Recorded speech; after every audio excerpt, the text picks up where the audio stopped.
Get more for your business with Northwest Registered Agent.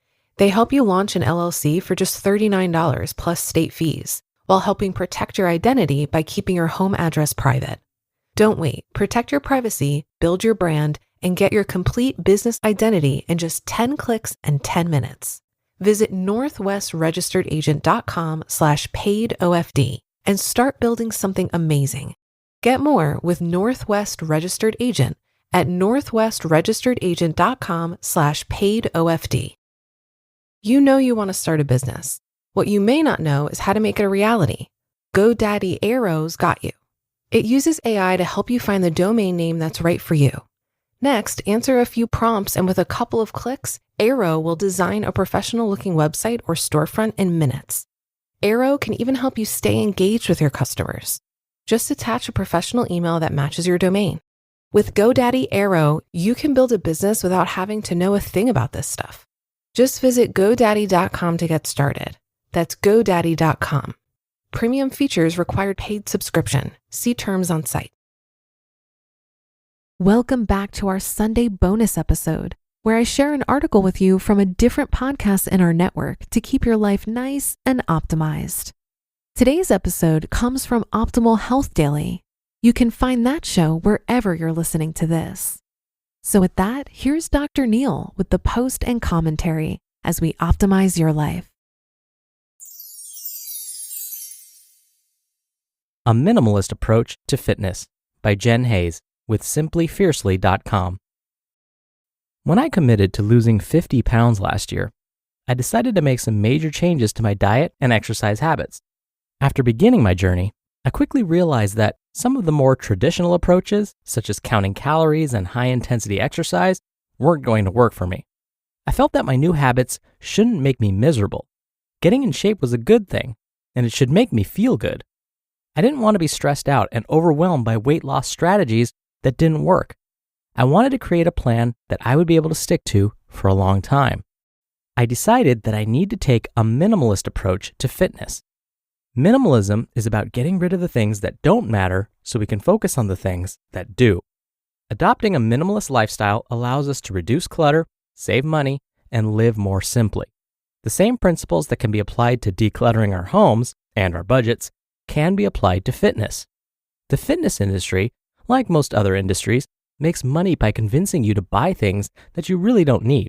They overcomplicate healthy living so that they can sell you overpriced gym memberships, personal training packages, supplements, Fitbits, and other gadgets, and all kinds of other items that you don't need. Let's take yoga, for example. What do you need in order to do yoga? A cheap yoga mat and some comfortable clothing. That's it. But when I tried yoga for the first time during a week-long free trial at a yoga studio, I discovered that studios will try to convince you that you need so much more.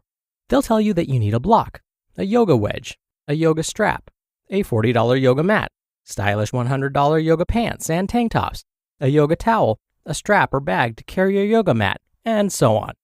Instead of buying into these false ideas that you need to blow a bunch of money on things you don't need, here are some tips for adopting a minimalist approach to fitness. Do exercises you enjoy. Life is too short to waste it doing things you hate. If you can't stand running, don't run. If you think you hate all exercise, try some different types of exercise that you've never tried before. You may not be a runner, but maybe you would love starting a walking program, becoming a yogi, going to Zumba classes, or doing acrobatics. I used to think that I hated all types of exercise, but I just hadn't found the right types of exercise for me. I hate running, and I'm terrible at sports, but I love spin class, yoga, and Zumba. You'll never know if you like something until you try it. Find what works for you. Whatever you choose, keep moving. Replace fad diets with lifestyle changes.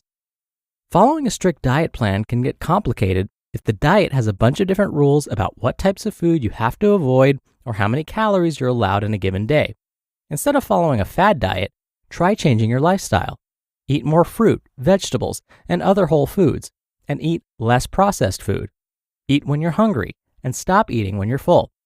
If you switch from a diet heavy in processed food to a whole food diet, you'll probably notice that you become full much more quickly.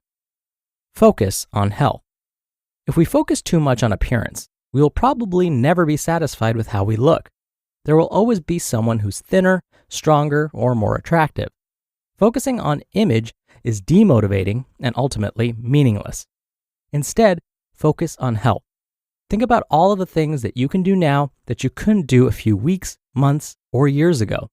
Notice how much stronger you are than you used to be. Whenever I feel frustrated because I hit a weight loss plateau, I remind myself that my healthy habits are still having a positive impact on my health. I think of how difficult yoga was when I went to my first yoga class, and I realize how far I've come. I'm not an advanced yogi, but there are many poses that have become much easier than they used to be because I'm so much stronger than I was before. Buy only what you need. Don't waste money on a swanky gym membership, a personal training package, or fitness-related gadgets like a Fitbit if you're never going to use those things. If you want to get in shape, all you really need are some comfortable clothes and a water bottle. If you're going to work out at home, you might want to purchase some handheld weights or a yoga mat. None of these things need to be expensive. A final note on minimalism. Minimalism is about getting rid of the things that weigh us down so we can focus on the things that actually matter. If your diet or exercise plan is making you miserable, try a different approach. Find a type of exercise that you truly enjoy. Eat healthy foods that you like, and focus on improving your well-being. Getting in shape won't be easy, but it should make you feel good, both physically and mentally. You just listened to the post titled, A Minimalist Approach to Fitness by Jen Hayes with simplyfiercely.com. In America, half of every dollar spent on brand medicines goes to entities who don't make them.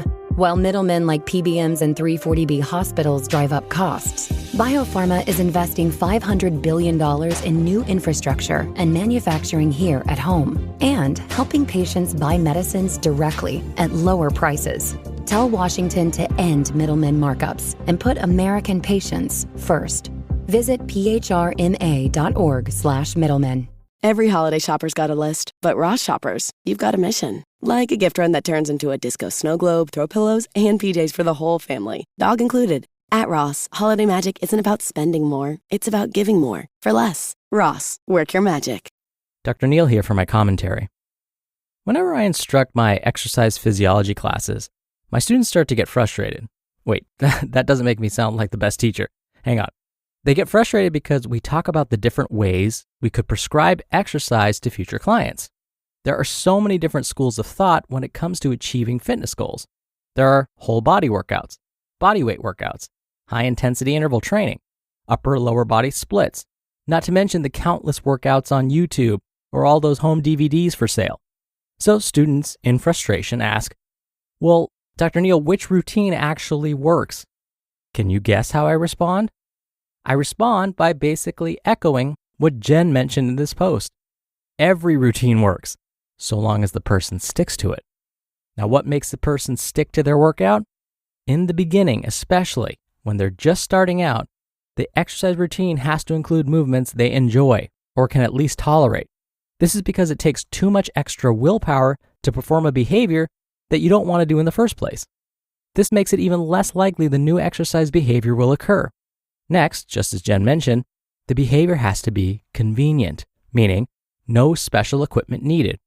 So an exercise that's enjoyable, or at least tolerable, and easy to perform, no special equipment needed, will most likely lead to early success, because that in turn will lead to consistency, and then that builds momentum. All right, that'll do it from me and for the Monday episode. I hope you have a great start to your week. I hope you're staying well and safe, and I'll be back here tomorrow as usual, where your optimal life awaits.